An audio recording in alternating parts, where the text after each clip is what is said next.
Nah, hari ini ketika kita bicara tentang menjadi rekan pemimpin, itu penekanannya adalah rekan, saudara.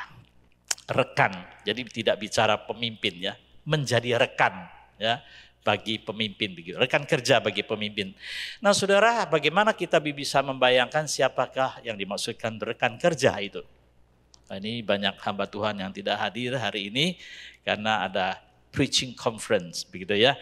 Kita doakan supaya mereka kembali pulang berapi-api, berkhotbah, dan punya gaya, dan punya message yang lain daripada yang lain.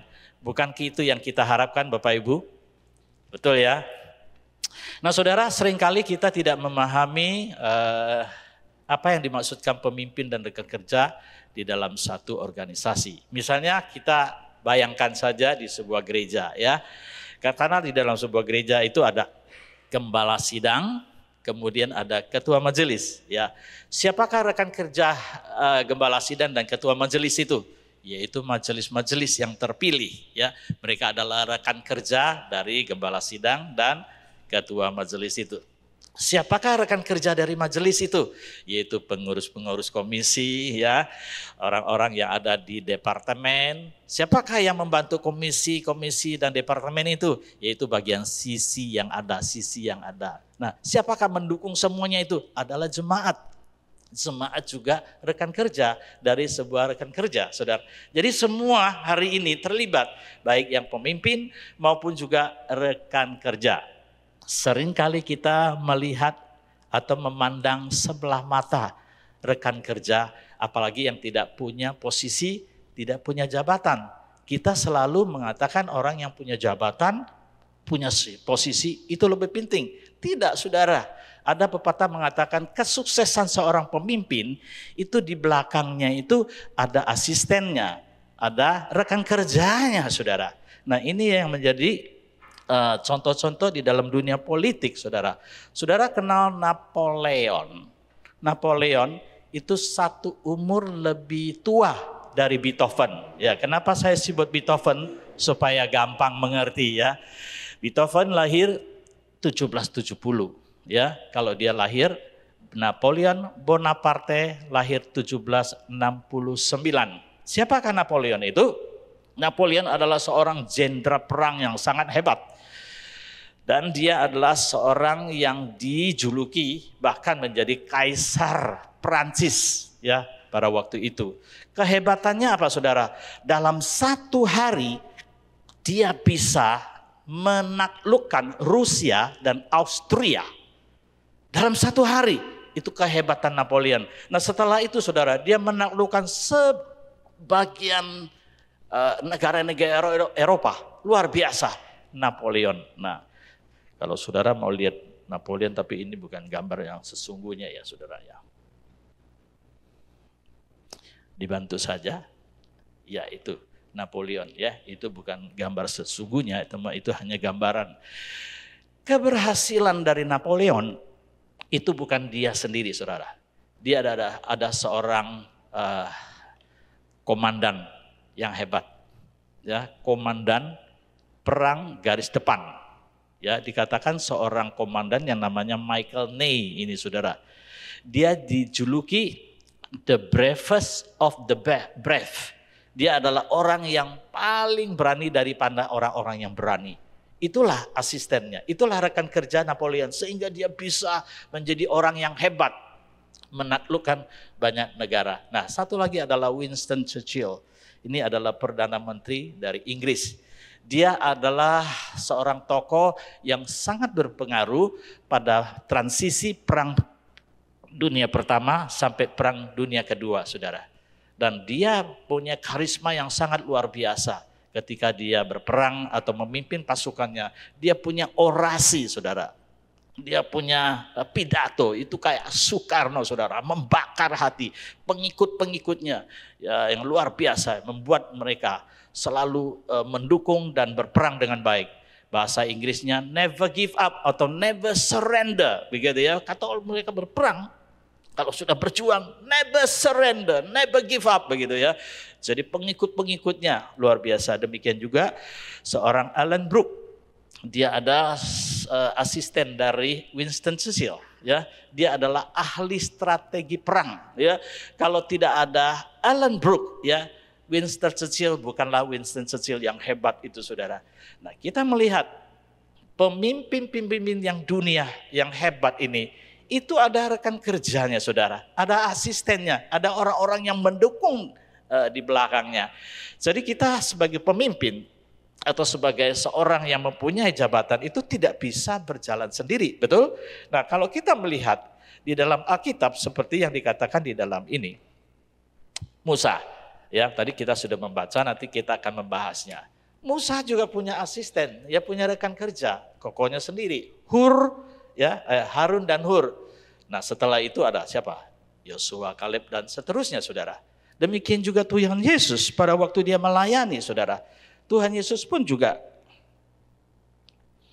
memilih 12 murid inti. Yesus memberikan contoh yang baik meskipun dia punya karisma, ya. Yesus itu betul-betul punya karisma. Kalau saudara baca Injil, orang itu kalau ikut Yesus berbondong-bondong banyaknya. Kemana Yesus berada, disitulah orang mengikutinya. Ya, sampai pagi, malam, ya orang tidak mau pulang, begitu. Sampai Yesus harus cari makan atau membuat mukjizat 5 roti 2 ikan untuk mereka. Yesus tidak bekerja sendiri. Yesus melatih, membina 12 murid inti untuk menjadi asisten, menjadi rekan kerjanya. Kemudian dari 12 itu Tuhan juga merekrut 70 murid yang diutus untuk mengabarkan Injil. Jadi Yesus juga memberikan contoh, dia tidak single fighter. Dia juga tahu bagaimana bisa bekerja dengan baik dan melayani dengan baik. Demikian juga saudara, kalau kita melayani Tuhan, ya kita tidak bisa melayani sendiri. Nah, sinilah kita melihat bagaimana keterbatasan dari Musa yang hebat. Great leader but limited, ya. Sebetulnya memang kita semua sebagai manusia kecuali Tuhan Yesus, ya. Kita adalah limited edition. Manusia itu diciptakan oleh Allah menurut peta dan teladannya yang sebenarnya sempurna, ya. Kita memiliki gambar rupa Allah yang sempurna. Tapi karena kita jatuh ke dalam dosa, pada waktu kita jatuh ke dalam dosa, maka kita kehilangan kemuliaan Allah. Itu bahasa Alkitab luar biasa. Ya, Paulus, kita sudah kehilangan kemuliaan Allah. Kita sudah kehilangan kebijaksanaan yang sejati. Kita sudah tidak memiliki moral dan spiritual yang murni lagi. Kita sudah tidak mempunyai naruri yang bersih yang seperti Allah inginkan pada waktu di Taman Eden. Kecuali Tuhan Yesus sebagai Adam yang kedua yang mewakili semuanya itu kembali, ya. Itu yang Tuhan inginkan supaya setiap orang itu diperbaharui, diselamatkan, dikembalikan, dipulihkan seperti yang Adam yang pertama, ya, sebelum jatuh ke dalam dosa. Tetapi wakilnya adalah Tuhan Yesus. Nah, saudara, kita akan melihat apa yang dikatakan Musa di sini. Tadi kita sudah membaca, ya. Musa ini adalah nabi yang sangat-sangat luar biasa. Dia adalah nabi yang dipanggil Tuhan untuk membawa bangsa Israel keluar dari tanah Mesir. Membawa bangsa Israel keluar dari tanah Mesir yang sudah hidup 300 sampai 400 tahun, yang sudah berakar budaya dan penyembahan berhala dan custom dan semuanya sudah happy, enak. Di Mesir disuruh keluar itu tidak gampang. Tapi Musa dipakai Tuhan, ya, bisa membawa bangsa Israel keluar dari tanah Mesir. Bahkan Tuhan cerita di kitab Keluaran itu bagaimana Tuhan sengaja mengeraskan hati Firaun supaya bangsa Israel maupun Musa itu bergantung sepenuhnya pada Tuhan. Tanpa bergantung pada Tuhan, mereka tidak mungkin bisa keluar dari tanah Mesir. Nah, cerita singkat saudara, Musa walaupun dia nabi yang hebat, ya, dia punya pengalaman yang hebat dan punya encounter spiritual. Ya, maksudnya kedekatan rohani dengan Allah. Tidak ada orang yang punya kedekatan dengan Allah dipanggil Allah dan Allah menampakkan diri dan dia berhadap dengan Allah, lah naik ke Gunung Sinai dan menerima roh batu hukum. Tidak ada seperti. Kalau mau kebanggaan, kehebatan rohani itu Musa, dia pantas bangga dan sombong. Kalau yang lain tidak. Tapi Musa tetap limited edition. Musa berkata, aku seorang diri, aku tidak dapat memikul tanggung jawab atas kamu. Ya, aku seorang diri, aku tidak dapat memikul tanggung jawab atas kamu, beban dan perkara. Ya, saudara, jumlah umat seperti bintang-bintang di langit banyaknya dan akan ditambahkan lagi 1000 kali. Ya, saudara bayangkan ya, bahasa ini meskipun bahasa hiperbol begitu, tapi yang dimaksudkan adalah memang Tuhan sudah berjanji kepada Abraham, aku akan memberkati ya keturunanmu banyaknya seperti di bintang atau seperti pasir di pantai. Itu sudah janji Tuhan dan itu digenapi dan Musa mengalami itu. Ketika Musa membawa bangsa keluar dari Mesir dan umat itu sudah bertambah-tambah tanpa disadari begitu banyak. Sampai Musa sebagai pemimpin yang hebat juga tidak bisa menghandle persoalan perkara ya yang begitu banyak. Karena itu dia mengatakan, saudara, dia tidak sanggup untuk menanggung perkara-perkara. Dia membutuhkan bekerja. Dia sudah all out, segenap hati dan segenap tenaga, tapi ada batasnya. Jadi saudara jangan berpikir bahwa ada orang yang superhero gitu ya. Kayak Superman, enggak ada saudara. Tidak ada pemimpin Superman, superhero, enggak ada. Di dunia itu enggak ada. Great leader but limited. Kita ini limited edition. Karena itu saudara, siapapun pemimpinnya, dimanapun juga, dia itu butuh ya pemimpin-pemimpin untuk mendukungnya. Demikianlah kita melihat apa yang terjadi pada Musa. Kekuatan Musa sangat terbatas, butuh bantuan rekan lainnya. Ketika perang dengan Amalek, masih ingat perang dengan Amalek? Ada yang ingat? Waktu berperang dengan Amalek,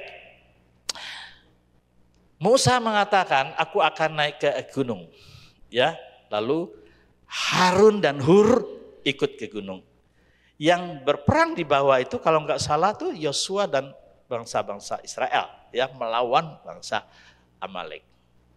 Nah, waktu dia berdoa, tangannya angkat ke atas, maka menanglah bangsa Israel, ya kan? Ketika tangannya penat dan diturunkan, maka kalahlah bangsa Israel. Nah, saudara, pada waktu itu bagaimana ini?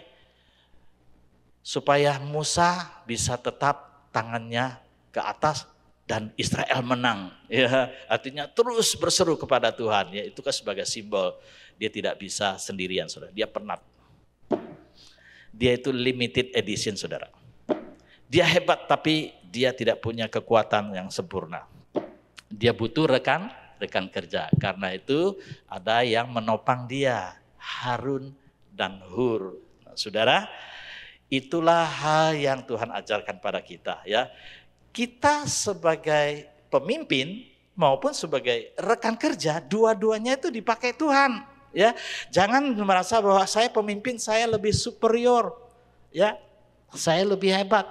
Atau saudara sebagai rekan kerja, saya inferior, saya jadi lebih kecil karena saya cuma rekan kerja. Tidak, saudara. Di hadapan Tuhan kita sama-sama dibutuhkan. Kalau enggak ada yang nopang, Musa enggak ada apa-apanya. Betul? Kalau enggak ada Harun dan Hur, Musa itu tidak bisa berbuat apa-apa dan bangsa Israel kalah dalam peperangan. Dan ini kita melihat bahwa baik pemimpin ya maupun juga rekan kerja itu sangat penting di dalam korelasi ya atau kolaborasi di dalam sebuah pelayanan. Dan tidak ada presiden yang sempurna yang hebat, saudara ya.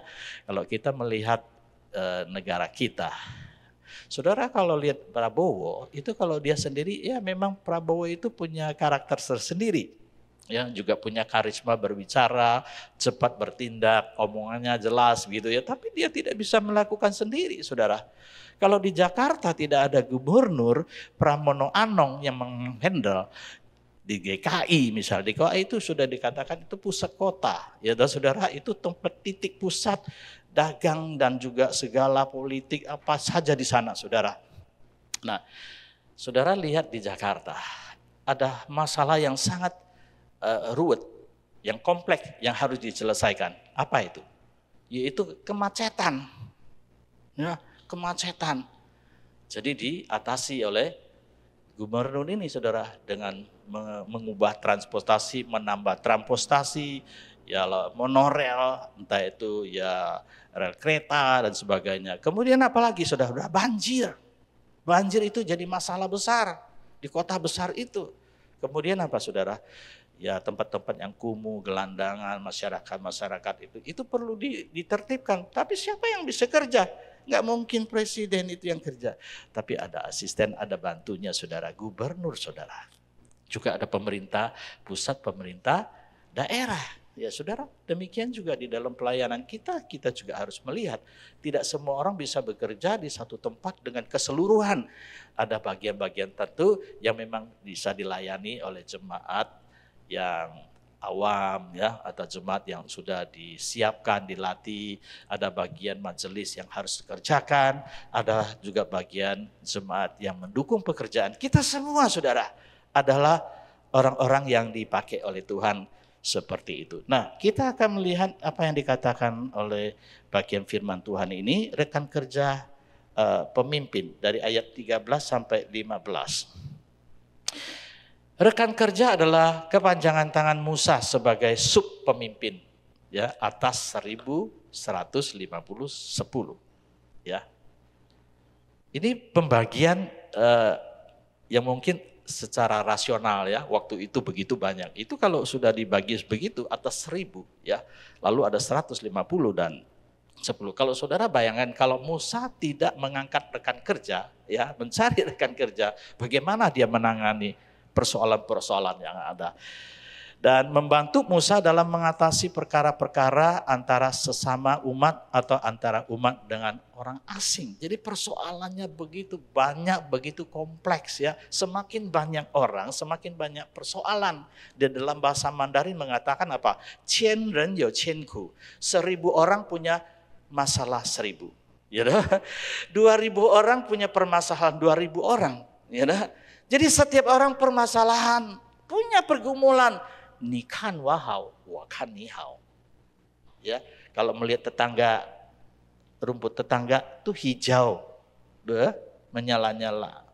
Kan begitu bahasanya. Ada. Setiap orang tuh punya pergumulannya, setiap orang punya permasalahannya. Siapa yang tidak punya masalah, angkat tangan. Semua punya masalah ya. Entah itu sakit penyakit, entah itu cingsen, entah itu mental, entah itu masalah keluarga, anak, mantu, cucu. Ya, everybody have a problem. Ya, kita butuh takluk kepada Tuhan, rendah hati pada Tuhan.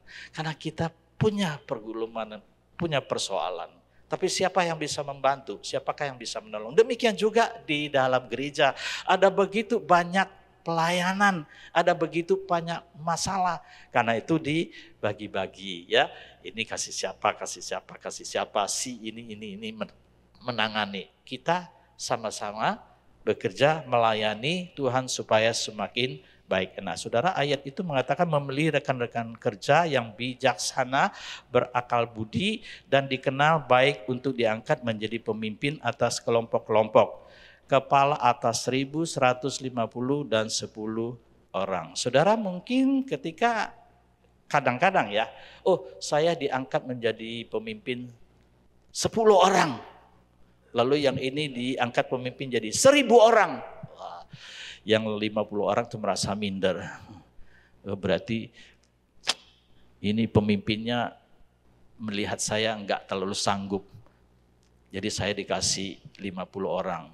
Ya, lalu yang memimpin 1000 orang, menganggap, saya lebih hebat, saya diangkat jadi pemimpin 1000 orang. Kadang-kadang secara manusia bisa begitu ya saudara ya. Tapi di mata Tuhan itu sama nilainya. Baik kamu memimpin yang 1000 maupun yang 50. Ya, yang dipentingkan di sini adalah orang yang berakal budi, yang dikenal dengan bijaksana, yang bisa memimpin dengan baik.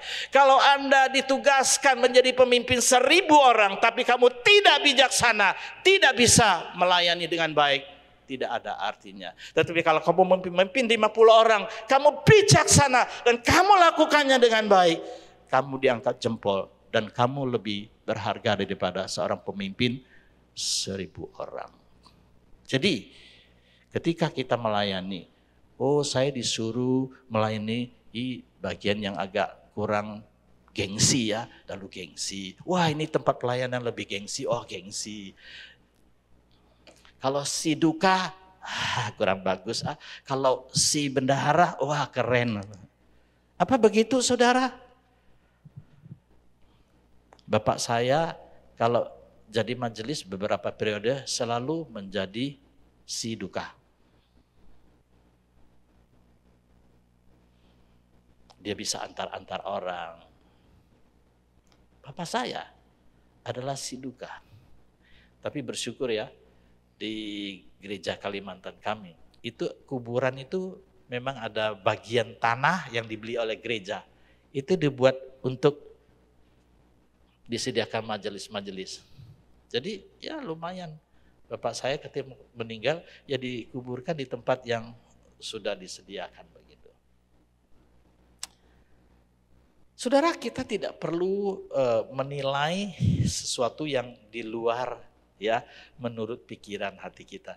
Kita tidak bisa melayani dengan baik dan happy dan sukacita kalau kita menilai sesuatu dengan cara nilai seperti itu. Tapi biarilah kita bersyukur ya ketika Musa menunjuk kepala suku itu ya, dia tidak sebutkan nama di situ, saudara.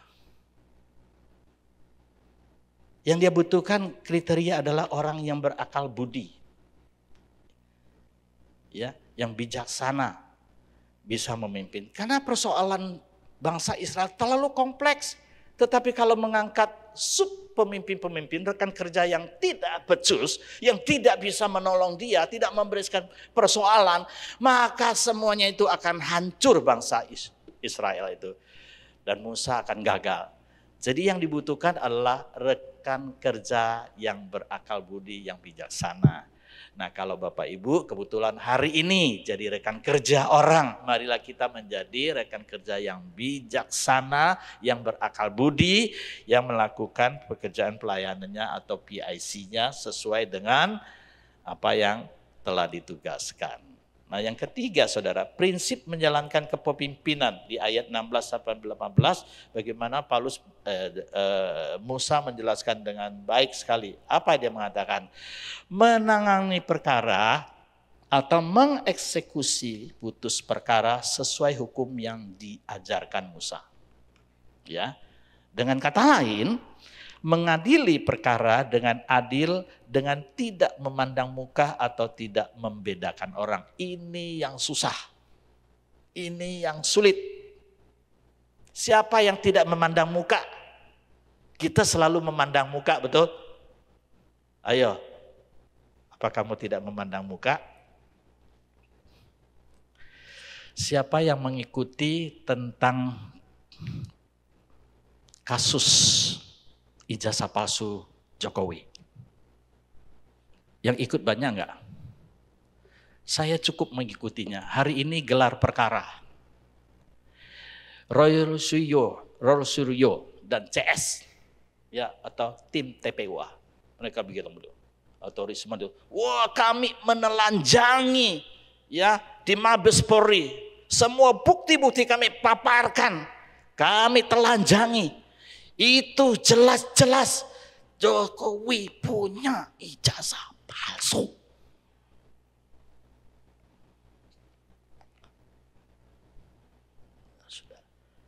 Kenapa saudara? Mereka merasa ada ketidakadilan di situ dalam menangani kasus ini. Seolah-olah dari polisi atau Kapolda atau Mabes Polri lebih membackup, melindungi mantan presiden itu. Ya tak? Mereka mengatakan, menjelaskan ijazahnya asli atau tidak, tapi tidak berani mengeluarkan ijazahnya yang asli. Terus kami ini dituduh menghina atau memfitnah. Yang aslinya mana? Tolong dikeluarkan. Sampai hari ini belum berani dikeluarkan atau diperlihatkan. Alasannya nanti di pengadilan. Jadi mereka marah sekali, ya. Seolah-olah penanganan kasus ini itu berat sebelah, tidak adil, tidak objektif. Mestinya sebagai aparat negara dia objektif, memaparkan apa adanya. Mana ini kamu katakan dia palsu, silakan. Mana betulkah kamu palsu atau tidak? Ya tunjukkan. Ya kalau kamu punya HP yang asli dan dia tidak, tunjukkan dong, ini punyaku asli, coba itu mereknya, ada mereknya. Punya kamu apa, mana, coba, gitu kan? Ada perbandingannya. Ini enggak ada, kata, enggak ada perbandingannya. Lalu diputuskan perkaranya dan dianggap sudah tidak boleh teruskan. Marah mereka. Jadi hari ini masih ribut, saudara. Kenapa? Karena pengadilan yang tidak adil. Pengadilan yang adil ditangani oleh Tuhan. Tidak ada yang tidak adil. Tetapi sebagai manusia kita harus berusaha apa yang diajarkan Musa di sini. Musa menegaskan kepala-kepala pemimpin, rekan-rekan kerja yang sudah ditempatkan 1.100 atau 50. Hei, kalian menggunakan prinsip ya berakal budi dan memimpin perkara atau memutuskan perkara harus dengan adil, dengan tidak memandang muka atau membedakan orang. Tidak gampang kan Bapak Ibu? Kalau kita ingin memutuskan, memperkarakan satu permasalahan, kita sulit. Ya, kita kadang sebagai hamba Tuhan, ada suami istri minta konseling ribut. Kita mau salahkan istri, yang nggak enak salahkan suami juga nggak enak, ya. Kadang-kadang begitu, saudara. Tapi kita harus objektif bicara apa yang benar di hadapan Tuhan. Ketika orang bertengkar, semua pendapatnya pasti benar. Nggak ada yang salah. Kalau ada yang salah, dia sudah tidak akan bertengkar. Karena masing-masing punya pendapatnya. Masing-masing punya kebenarannya. Kalau masing-masing ngotot tentang kebenarannya, maka harus ada pengadilan yang adil untuk membicarakannya secara objektif. Nah, saudara yang dikasih di dalam Tuhan, kita ini belum dihadapkan permasalahan yang sangat berat, ya. Kadang-kadang masalah yang kecil kita ribut sampai jadi besar. Nah, kita harus belajar jangan sampai terkecoh dalam persoalan yang kecil yang membuat membuka kelemahan, kekurangan dan luka kita. Kalau di dalam bahasa Mandarin mengatakan Ta si hua xiao shi, xiao shi hua wu shi. Ngerti? Lim Chuan Tao tolong diterjemahkan. Perkara-perkara yang besar harus dijadikan perkara kecil. Perkara yang kecil dijadikan tidak ada perkara. Jangan tidak ada perkara jadi perkara. Perkara yang kecil jadikan perkara besar. That is not a good leader. That is not a good friendship or a leadership. Jadi itu bukan pemimpin yang baik atau rekan kerja yang baik, Bapak Ibu. Musa itu mengalami banyak pergumulan dan pengalaman. Tapi dia tegaskan. Tetap dia membutuhkan rekan kerja. Tapi rekan kerja dengan prinsip menjalankan eksekusi atau putusan perkara itu sesuai dengan firman yang diajarkan. Ya. Di Amsal pasal 17 ayat 15 mengatakan membenarkan orang fasik dan mempersalahkan orang benar, kedua-duanya adalah kekejian bagi Tuhan. Nah ini nih, kita kalau jadi saksi, yang kita takut adalah pengacara atau jadi kuasa hukum. Kuasa hukum itu dengan cara apa saja mau ya, yang salah dibenarkan, yang benar disalahkan. Wah, cau-kau begitu ya, repot ya. Amsal ini mengingatkan, membenarkan orang fasik itu tidak benar. Saudara. Kita sudah tahu fasik, kita bela dia. Bela, dia benar, dia baik. Wah, itu bahaya sekali. Tapi yang benar, kita salahkan. Itu juga tidak benar. Jadi keduanya adalah apa? Kekejian bagi Tuhan. Semoga kita sebagai anak-anak Tuhan ya, kita belajar firman Tuhan ketika kita melayani, baik itu sebagai pemimpin ya, pemimpin dalam kelompok besar atau kelompok kecil atau dikatakan sebagai rekan kerja, biarlah kita dibekali hati yang bijaksana ketika kita menangani sebuah persoalan, minta hikmat bijaksana supaya kita lakukan secara adil dan secara objektif. Apalagi di dalam rumah Tuhan ya, sebagai saudara seiman, kita nggak perlu saling menjatuhkan, saling melukai karena kita sesama anggota tubuh Kristus. Marilah kita memiliki pikiran yang jernih. Kita menjatuhkan saudara kita itu sama dengan menjatuhkan diri kita. Kita mencemarkan, menjatuhkan orang lain, sama juga menjatuhkan diri kita atau nama Tuhan Bapak Ibu. Ya, kiranya Tuhan boleh menolong memimpin kita memiliki hati yang bijaksana, ya baik pemimpin maupun rekan kerja. Nah akhirnya saudara, implikasi kehidupan rohani, setiap orang itu mempunyai kesempatan untuk menjadi pemimpin atau rekan kerja pemimpin. Tapi keduanya adalah pemimpin dan rekan kerja. Pemimpin harus mengerjakan agenda Tuhan, baik pemimpin maupun rekan kerja.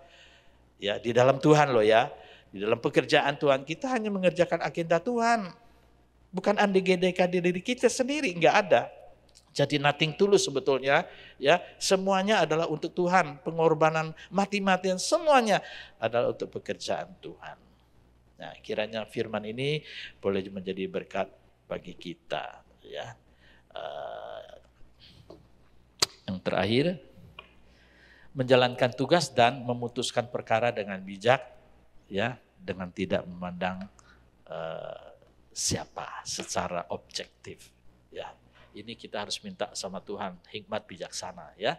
Bagaimana menjadi pemimpin atau rekan kerja ketika ada persoalan, kita harus bijaksana menangani persoalan itu dengan hati-hati supaya tidak menekan seseorang atau menjatuhkan seseorang atau di pihak lain yang ditinggikan tapi nama Tuhan tidak dipermuliakan ya.